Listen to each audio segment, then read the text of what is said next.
الحمدللہ رب العالمین والصلاة والسلام علی سید المرسلین اما بعد فاعوذ باللہ من الشیطان الرجیم بسم اللہ الرحمن الرحیم۔ ناظرین و سامعین، اسلام ہے روشن دین پر آپ کو خوش آمدید کہتا ہوں۔ آج ایک بہت ہی پیارا واقعہ ہے حضرت شیخ کرمانی رحمۃ اللہ تعالی کے متعلق۔ حضرت شیخ کرمانی رحمۃ اللہ تعالی شاہی خاندان سے تعلق رکھتے تھے، لیکن آپ نے زہد و تقوی پرہیزگاری اختیار کی ہوئی تھی، جس کی وجہ سے آپ شاہت کو، بادشاہت کو، اس امیرانہ زندگی کو چھوڑ کر زہد و تقوی کی طرف آ گئے تھے۔ یعنی دنیاوی مشاغل سے آپ بالکل دور ہو چکے تھے اور اللہ رسول کی طرف آپ تعلقات کو بڑھاتے جا رہے تھے۔ یوں کہیں کہ ایک اللہ والے تھے جو امیر خاندان ہونے کے باوجود زہد و تقوی اختیار کر چکے تھے۔ حضرت شیخ کرمانی رحمۃ اللہ علیہ کی ایک صاحبزادی تھی جو بہت حسین و جمیل تھی، بہت خوبصورت تھی۔ اس کا ایک رشتہ آیا۔ بادشاہ کرمان، جو کرمان علاقہ ہے، وہاں کا بادشاہ جو تھا، وہ اس نے اپنے بیٹے کا رشتہ حضرت شیخ کرمانی رحمۃ اللہ تعالی کی بیٹی کی طرف بھیجا کہ اپنی بیٹی سے میرا بیٹے کا نکاح فرما دے، شادی کرنا چاہتا ہوں اپنے بیٹے کی آپ کی بیٹی سے۔ حضرت شیخ کرمانی رحمۃ اللہ تعالی علیہ نے بادشاہ کی طرف پیغام بھیجا کہ مجھے تھوڑا سا وقت دے دیجئے، 3-4 دن مجھے وقت چاہیے تاکہ میں کچھ سوچ وچار کر آپ کو بتاؤں گا۔ حضرت شیخ کرمانی رحمۃ اللہ تعالی نے ان دنوں میں خاموش نہ بیٹھے، جو 2-4 دن کی مہلت آپ نے بادشاہ کرمان سے لی تھی، حضرت شیخ کرمانی رحمۃ اللہ تعالی ان دنوں میں مسجد جا کر اپنی بیٹی کے لیے جو ہے وہ رشتہ تلاش کرنے لگے۔ بادشاہ کو اس لیے منع کر دیا، اس لیے مہلت مانگ لی کہ میری بیٹی اگر بادشاہ کے گھر چلی گئی، ورنہ امیرانہ زندگی گزارے گی، تو جو زہد و تقوی اور پرہیزگاری اس نے اختیار کی ہے، یہ اس کی طرف کہیں لگ نہ جائے، امیرانہ زندگی دیکھ کر کہیں پھر دنیا کی طرف واپس نہ چلی جائے، زہد و تقوی کو کہیں چھوڑ نہ دے۔ اس لیے آپ رحمۃ اللہ تعالی علیہ نے بادشاہ کرمان سے مہلت مانگی۔ چنانچہ آپ رحمۃ اللہ تعالی شیخ کرمانی رحمۃ اللہ تعالی رشتے کی تلاش میں مسجد جا کر اپنی بیٹی کے لیے رشتہ تلاش کرنے لگے۔ ایک جگہ پر ایک نوجوان ملا جو جس کے چہرے پر عبادتوں کا نور تھا، جو زہد و تقوی، ورع، پرہیزگاری کا پیکر دکھائی دیتا تھا۔ آپ رحمۃ اللہ تعالی نے اس سے پوچھا کہ تمہاری شادی ہو چکی ہے؟ اس نے کہا نہیں جی۔ فرمایا شادی کرنا چاہتے ہو؟ اس نے کہا حضرت مجھ جیسے غریب شخص کے ساتھ نہ میرے پاس اچھا کھانے پینے کا سامان ہے، نہ رہنے کے لیے اچھا گھر ہے، تو میرے جیسے غریب سے کون اپنی بیٹی کی شادی کرے گا؟ حضرت شیخ کرمانی رحمۃ اللہ تعالی نے ارشاد فرمایا میں اپنی بیٹی کا نکاح تجھ سے کروں گا، کیا تو اس کو قبول کرتا ہے؟ کیوں تو اس شادی کے لیے تیار ہے؟ اس نوجوان نے کہا حضرت میں تو تیار ہوں، لیکن میرے پاس ہے کچھ نہیں۔ حضرت شیخ کرمانی رحمۃ اللہ تعالی علیہ نے اس نوجوان کو کچھ دراہم دیے، کچھ رقم دی اور فرمایا کہ جا کر شادی کی تیاری کرو۔ اس نے شادی کی تیاری کی۔ حضرت شیخ کرمانی رحمۃ اللہ تعالی علیہ نے فوراً اپنی بیٹی کا نکاح اس نوجوان سے کر دیا جو زہد و تقوی، پرہیزگاری، ورع اور خوف خدا کا پیکر نظر آ رہا تھا۔ حضرت شیخ کرمانی رحمۃ اللہ تعالی کی بیٹی ان کے گھر چلی گئی اور وہ خود آپ رحمۃ اللہ تعالی کی بیٹی حضرت شیخ کرمانی رحمۃ اللہ تعالی کی صاحبزادی بھی زہد و تقوی اور پرہیزگاری کی پیکر تھی، خوف خدا رکھنے والی تھی، توکل علی اللہ اور اللہ رسول پر جو ہے وہ بھروسہ رکھنے والی تھی۔ ایک مرتبہ یوں ہوا، وہ نوجوان ظاہر روزے دار اور روزے کا پیکر تھا، وہ روزہ رکھتا تھا، دن کو روزہ، رات کو اللہ کی عبادت میں گزار دیتا تھا۔ تو یوں وہ زہد و تقوی کا پیکر تھا، روزہ رکھا۔ اس نے ایک سوکھی روٹی، وہ پانی کی سراہی، پانی کا گھڑا، جو جیسے پرانے وقتوں میں بزرگان دین، بزرگ لوگ جو تھے وہ پانی کا گھڑا پانی ٹھنڈا ہونے کے لیے رکھتے تھے، وہ پانی کے گھڑے کے اوپر اس نے وہ روٹی کا ٹکڑا رکھا ہوا تھا کہ شام کو افطار کے وقت مطلب جو ہے وہ کام آئے گی۔ حضرت شیخ کرمانی رحمۃ اللہ علیہ کی صاحبزادی نے ان سے پوچھا کہ یہ روٹی کا ٹکڑا کیوں رکھا ہوا ہے، یہ یہاں کیوں پڑا ہے؟ نوجوان نے کہا کہ اس لیے کہ شام کو افطار کے وقت تک کام آئے گا، افطاری کے لیے رکھا ہوا ہے۔ حضرت شیخ کرمانی رحمۃ اللہ تعالی کی بیٹی نے کہا کہ آپ ایسا کریں، آپ مجھے میرے باپ کے گھر چھوڑائیں۔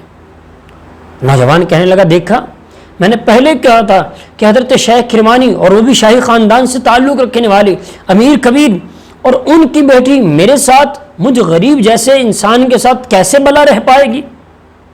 اس نے کہا بات یہ نہیں ہے۔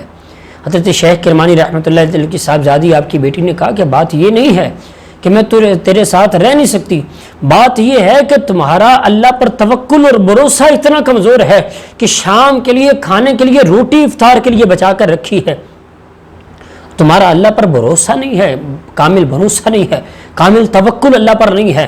میرے باپ نے تو اس لیے تم سے شادی کی تھی کہ تم زہد و تقوی پرہیزگاری کے پیکر ہو، توکل اللہ بڑا مضبوط ہوگا، لیکن تمہارا توکل اللہ پر بھروسہ تو بڑا کمزور ہے۔ جس نے شام کے لیے روٹی بچا کر رکھی ہے، جو رب صبح کو دینے پر قادر ہے، کیا وہ رب شام کو کھانا نہیں دے گا؟ لہٰذا آپ ایسا کریں کہ آپ مجھے میرے باپ کے گھر چھوڑائیں۔ وہ شخص اس نوجوان نے فوراً اس روٹی کو اٹھا کر اس نے فوراً اس روٹی کو اللہ کی راہ میں خیرات کر دیا، یعنی یوں اللہ رب العالمین کی راہ میں اس کو خرچ کر دیا، خیرات کر دیا، روٹی کو صدقہ کر دیا۔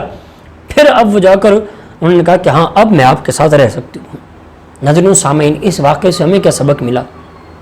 اللہ پر توکل، بھروسہ، اور اگر نیک اولاد ہو، اس کی تربیت بھی اچھی ہو تو وہ آگے جا کر نسلوں تک منتقل ہوتی ہے۔ جی ہاں ناظرین و سامعین، رشتہ تلاش کرنے کے لیے آج ہم جہاں گھر گھر پھرتے ہیں، در در پھرتے ہیں، اور اپنے بچوں کے رشتوں کی تلاش کے لیے بچوں کی زندگیاں گزر جاتی ہیں، عمریں بیت جاتی ہیں، لیکن جو ہے ہمیں اپنے بچوں کے لیے اچھے رشتے نہیں ملتے۔ پہلے کے بھی بزرگان دین ہوا کرتے تھے جو اپنے بچوں کے رشتوں کے لیے اچھی طرح تلاش کرتے تھے اور پھر فوراً ان کا نکاح ایسے لوگوں سے کر دیتے تھے، ایسے شخص سے، ایسی بیٹی یا بیٹے سے کر دیتے تھے جو زہد و تقوی کا پیکر ہوا کرتا تھا، کیونکہ وہ لوگ پہلے ان چیزوں کو، دینداری کو دیکھا کرتے تھے۔ حضرت مشہور تابعی بزرگ حضرت سیدنا امام حسن بصری رحمۃ اللہ علیہ کے پاس ایک شخص آیا، کہنے لگا حضرت میں اپنی بیٹی کی شادی کرنا چاہتا ہوں، کہاں کروں، کس لڑکے سے کروں؟ آپ رحمۃ اللہ تعالی علیہ حضرت امام حسن بصری رحمۃ اللہ تعالی نے ارشاد فرمایا ایسا کرو، کوئی زہد و تقوی کا پیکر، نیک اور دیندار جو لڑکا ہے، جس کا اخلاق کریمہ اچھا ہو، جس کے اخلاق حسن اخلاق اچھے ہوں، فرمایا اگر تجھے ایسا لڑکا مل جائے تو فوراً اپنی بیٹی کا نکاح اس سے کر دو۔ ناظرین و سامعین، پتہ چلا کہ رشتے کی تلاش کے لیے دینداری دیکھنی چاہیے۔ نبی پاک علیہ الصلوۃ والسلام کے فرمان کا خلاصہ بھی ملتا ہے نا۔ نبی پاک علیہ الصلوۃ والسلام نے بھی ارشاد فرمایا 4 چیزوں کی وجہ سے عورت سے شادی کی جاتی ہے، نکاح کیا جاتا ہے۔ فرمایا ایک دولت، حسن اور منصب شرافت، اس کا خاندان، اس کی خوبصورتی، فرمایا دینداری۔ ان چیزوں میں سے فرمایا تم دینداری کو فوقیت دینا، دینداری کو دیکھنا، اگر دینداری مل جاتی ہے تو فرمایا پھر وہ ہے اس سے فوراً نکاح کر دینا۔ تو یوں اگر دیندار ملتا ہے، اچھے اخلاق والا رشتہ ملتا ہے، حسن اخلاق کا پیکر ملتا ہے رشتہ، اگر اس طرح کا لڑکا یا لڑکی ملتی ہے جو خوف خدا کی پیکر ہو، تقوی اور پرہیزگاری جس کے اندر پائی جاتی ہو، تو اس سے فوراً نکاح کر دیا جائے، اور دین کو ہی ہمیشہ فوقیت دینی چاہیے۔ اور کل قیامت کے دن نبی پاک علیہ الصلوۃ والسلام نے یہ بھی ارشاد فرمایا کل قیامت کے دن میں امت کی کثرت پہ فخر کروں گا، میری امت کثیر ہوگی، لہٰذا زیادہ بچے پیدا کرنے والی عورت سے نکاح کرو۔ تو لہٰذا ناظرین سامعین، پتہ یہ چلا کہ اگر اولاد اچھی کرنی ہے، اولاد کی تربیت اچھی کرنی ہے، اولاد اچھی ہو چاہتے ہیں تو رشتہ بھی اچھی جگہ کریں، کیونکہ جب رشتہ کیا جاتا ہے تو صرف دولہا دلہن نہیں بلکہ 2 خاندان آپس میں جڑتے ہیں، 2 خاندان آپس میں ملتے ہیں۔ اگر یہ 2 خاندان آپس میں ملتے ہیں، رشتہ اچھی جگہ ہوا تو یہ آنے والا وقت بھی ان کا اچھا گزرے گا، آنے والے لمحات بھی ان کے اچھے گزریں گے، ورنہ ان کے جو ہے وہ فساد برپا ہوں گے، پھر لڑائی جھگڑے وہ خاندانوں کے خاندان تک پہنچیں گے، جس سے جو ہے بہت زیادہ نقصان ہوگا۔ تو ہمیں چاہیے رشتہ تلاش کرتے وقت، اپنے بیٹی کا رشتہ کرتے وقت دیکھا جائے اس چیز کو کہ تقوی، پرہیزگاری، خوف خدا، ان چیزوں کو دیکھا جائے، کیونکہ حضرت امام حسن بصری رحمۃ اللہ تعالی نے یہی ارشاد فرمایا اگر دیندار تمہیں ملتا ہے تو اس سے فوراً اپنی بیٹی کا رشتہ کر دینا، کیونکہ اگر وہ غریب بھی ہوا تو گزارا کر لے گا، لیکن اگر کوئی مسئلہ ہوا، کوئی فساد برپا ہوا تو وہ خوف خدا کے سبب جو ہے وہ تمہاری بیٹی پر ظلم نہیں کرے گا۔ یعنی اس کے اندر خوف خدا ہوگا، تقوی اور پرہیزگاری ہوگی، تو وہ اس ڈر کی وجہ سے، رب العالمین کے ڈر کی وجہ سے، خوف خدا اور تقوی اور پرہیزگاری کے ڈر کی وجہ سے وہ تمہاری بیٹی پر ظلم نہیں کرے گا۔ تو ہمیں چاہیے ہم ان چیزوں کو فوقیت دیں، ان چیزوں کو ہم جو ہے وہ دیکھیں، جب بھی رشتہ کریں تو ایسی چیزوں کو سامنے رکھ کر رشتہ کریں کہ نمازی ہے، پرہیزگار ہے، تقوی اور پرہیزگاری کا پیکر ہے، خوف خدا کا، تقوی اور پرہیزگاری کا رکھنے والا پیکر ہے۔ ہمیں ایسی جگہوں پر رشتے اپنی بیٹی کے کر دینے چاہیے۔ اللہ رب العالمین جل وعلا ہمارے بچوں کے نیک رشتے ہمیں عطا فرمائے، اور اللہ رب العالمین جل وعلا ہم سب کا دنیا اور آخرت میں ہمارا حامی و ناصر ہو۔ اللہ تبارک و تعالی ہمیں عمل کرنے کی توفیق عطا فرمائے، آمین، بجاہ نبی الامین صلی اللہ علیہ وسلم۔